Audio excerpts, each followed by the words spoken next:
Naranasan mo na bang maligaw? Mapalibutan ng kadiliman? Desperadong naghahanap ng daan palabas? Isipin mo ang pakiramdam na yon, pero sa isang panaginip na animo ay totoo. Kaya nitong baguhin ang buong buhay mo. Ito ang kwento ni Esther.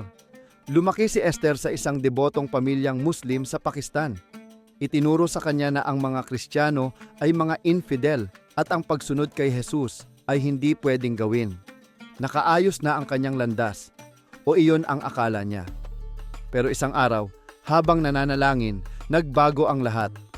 Nahulog siya sa isang malalim na panaginip, natagpuan ang sarili sa isang madilim at nakakatakot na sementeryo. Lahat ay puno ng takot. Pakiramdam niya ay nakulong siya.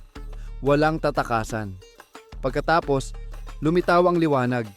Hindi may pakpak o may korona, kundi isang lalaki na nagliliwanag. Tumingin siya kay Esther at nagsabi, "Sumunod ka sa akin."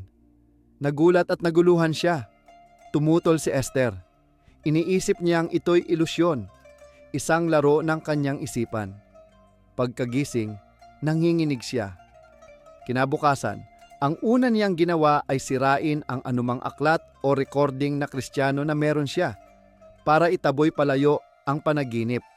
Pero nanatili sa kanyang isipan ang liwanag mula sa panaginip. Isang kaklase na Kristiyano ang nakita ng kanyang pagkabalisa, ang nagbigay sa kanya ng ebanghelyo ni Juan at mga recording ng 4 na ebanghelyo. Nagsimula ang laban sa kanyang puso, takot laban sa tumitinding kuryosidad. Sino ba ang lalaking iyon sa aking panaginip? Tahimik siyang nagsimulang magbasa ng kasulatan.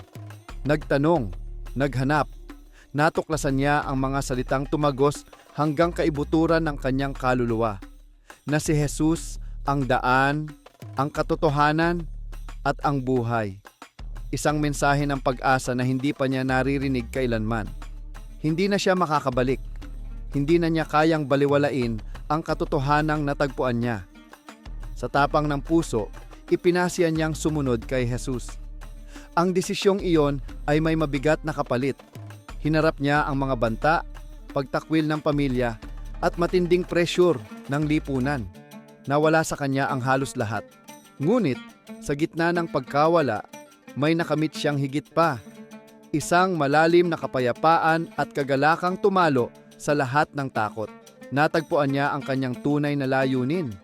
Isang pag-asang mas maliwanag kaysa sa anumang kadiliman. Hindi lang nagbago ang buhay ni Esther, lubusan itong nabago. Mula sa sementeryo ng takot tungo sa isang buhay na puno ng liwanag, ipinapakita ng kanyang kwento na kahit sa pinakamadilim na sandali, isang tinig, isang liwanag ang makapaghahatid sa atin pauwi. Salamat sa panonood ng makapangyarihang paglalakbay ni Esther.